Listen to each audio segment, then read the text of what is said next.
Theo Von jumped onto my radar when listeners voted him the best podcast of 2018 on The Fighter and the Kid, and that is a podcast that has had tons of charismatic personalities. Here Theo is showing off his belt from winning that award. Oh, this is the ore, son. That's this from is it, Vince baby. himself. Yeah, baby. Welcome. It's happy days, baby. I'm the Fonz with the bronze, daddy. You feel me?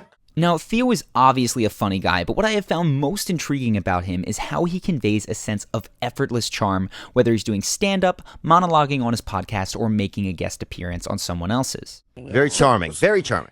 So in this video, I want to look at 3 things that you can do to incorporate some of that charm into your own life in a genuine way. And to be clear, this isn't intended to be a full breakdown of Theo's style, just a snapshot of those 3 things that you can use starting today.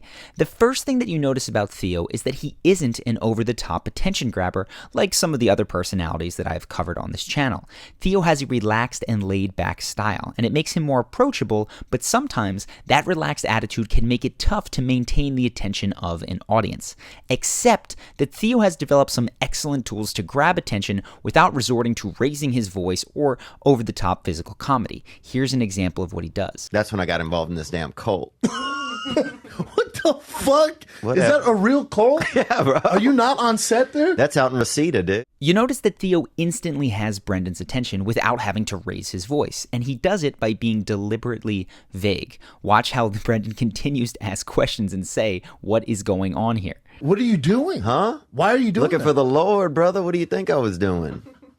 Same thing you probably were. But, Hey, man! What are you... yeah, bro. Whatever, dude.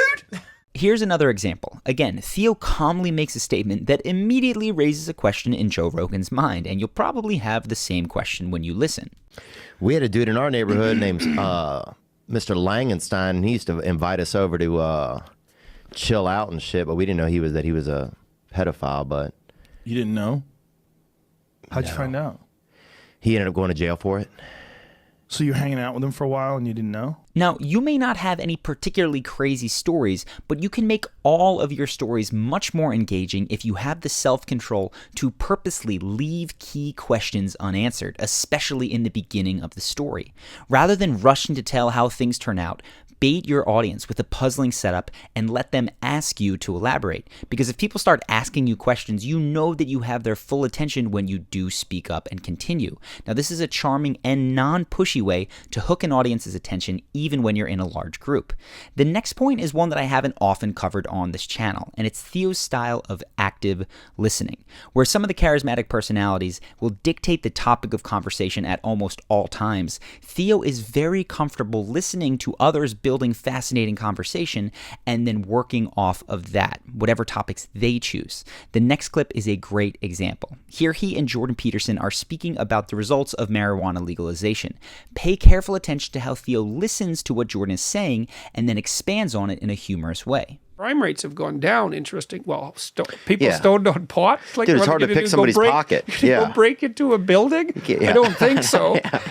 You're just not going to get it together. You might knock for a long time. Yeah, I think you yeah. might knock at the front door. I don't think Yeah. you're going to break in. And though. you're not going to, you might, that's right, you might knock. You're not going to go out, what, are you going to go out in the alley and have a fight? No, you're not. a real slow fight. Yeah, that's right. You notice that in Theo's response, he's doing more than simply listening and nodding his head and just repeating the last few words of what Jordan said, which is what active listen is often considered to be. Theo is going a step further and yes-ending what he hears. Now, yes-ending is an improv technique. I've talked about this in the past on other videos, but the basic idea is that you hear the premise of what someone is saying and then build upon it.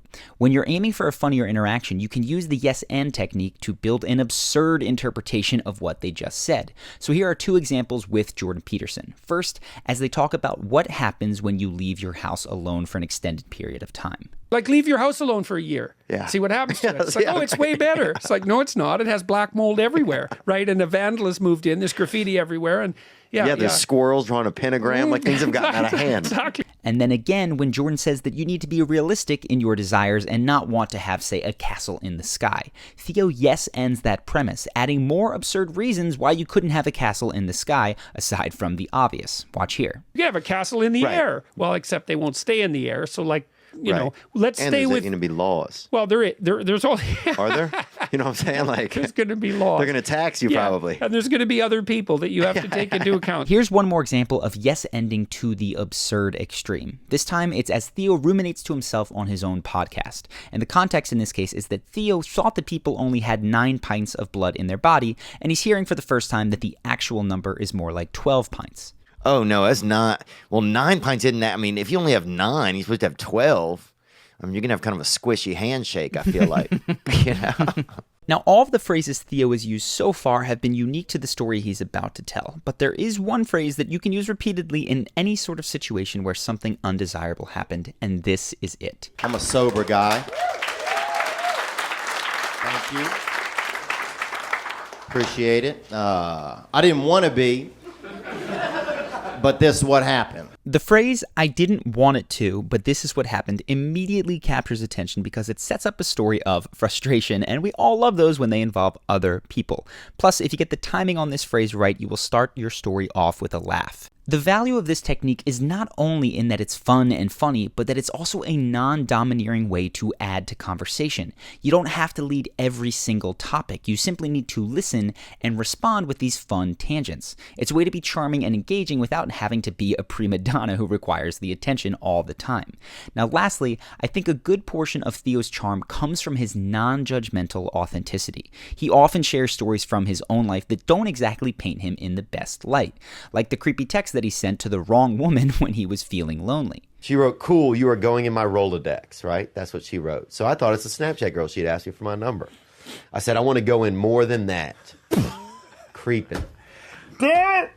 Turning it. Damn it! And I'll tell you what it is, man. I'm alone by myself at night. He also talks candidly about his drug use, and while his stories are funny, he doesn't shy away from speaking about the emotional state he was in that made drugs an issue for him in the first place. I just wanted a different story, man.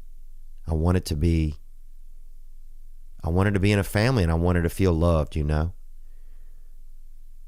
You know, I just really, I think, and I didn't even know it. I didn't know how much I wanted to, be loved, man. I just didn't even know it. Now, being vulnerable is key to the authentic style of charisma that I've spoken about in previous videos, but it's not easy for many people, especially since there's no shortcut to being comfortable with this level of vulnerability. One essential piece that you can begin to implement today, though, is non-judgmentalness, both for others and yourself, because you really can't have one without the other. Theo expresses his feelings on it here. And this isn't a sob story I'm trying to tell you guys. I'm trying to tell you how I ended up getting into Alcoholics Anonymous. For me, I'm not saying you need to do this. I don't know your life. I don't know your world. You see, when you judge other people, you are essentially looking down on them for not living in the quote-unquote right way. The problem is that that perspective lacks compassion for the difficulties of their life. So when your own life inevitably gets challenging and you wind up feeling just like the people that you've judged before, you're going to probably want to hide that fact to avoid being a hypocrite. So that forces you to pretend to feel and be something you're not in order to live up to your own judgmental standards. And that's how judgmentalness of others can kill your own authenticity because you're afraid of being a hypocrite. Now, to be clear, that's not to say that you can't recommend that someone suffering gets help or that you have to condone destructive behavior. It's simply to say that you can also have compassion and understanding when people make mistakes. You can recognize that everything you judge out there in the world also exists in some form inside of you. So you don't need to go around acting superior. In fact, that's counterproductive. If you can avoid judging others in that way, you will naturally feel more comfortable sharing the parts of yourself that you might consider shameful. And when you can do that, you can really tap into the authentic charisma that comes from that openness. Now, authenticity is a deeper topic than it may seem. It's not as simple as saying, just be yourself and then doing it. In fact, that advice is usually good, but is useless in practice. There has been one resource, though, that has very much influenced me when it comes to authenticity, and you can get it for free, courtesy of our sponsor for this video, Audible. And I'm talking specifically about Radical Honesty by Brad Bland. I've gone through this now about 3 times. I've been recommending it like crazy because each time I get more out of it and it influences my behavior every single time. So if you want to check that out today for free, the link in the description, www.audible.com/charisma, will get you a free audiobook with your subscription. subscription to Audible. And if you know that you want to stick with Audible, you can get the second button on that page, which is a special promotion up until February 18th that gets you nearly half off for 3 months of Audible. That's 3 audiobooks that you will essentially get for half off. Now, I would personally recommend A New Earth by Eckhart Tolle and Loving What Is by Byron Katie if you want to get some really great stuff on becoming more authentic. Both of those have been huge for me, but either way, with Audible, you can listen to a massive library of audiobooks no matter where you are. In addition to an audiobook a month, you will get 2 Audible originals each month, which are titles that are exclusive to Audible. And if you ever get one that you don't like, you can exchange it for free with no questions asked. So this is a great alternative to reading for those times where your eyes are busy. So for instance, if you're commuting to work and you added the habit of just listening to an audiobook or to school, wherever you're headed, you can usually finish a book a month without having to add any extra effort or time to your life. And that's obviously an awesome perk. So if you want to check out Radical Honesty today for free, you can do that with your subscription to Audible at audible.com/charisma. Also, one other announcement. The foreign language channels that I announced way back are in fact up. I'm going to link to them beneath this. They are Hindi, Arabic, and Mandarin so far. We might be adding others. Thank you so much to everyone who reached out and applied to help us run those. Now, whether you sign up and you're interested in those channels or not, either way, I hope that you guys enjoyed this video, and I look forward to seeing you in the next one.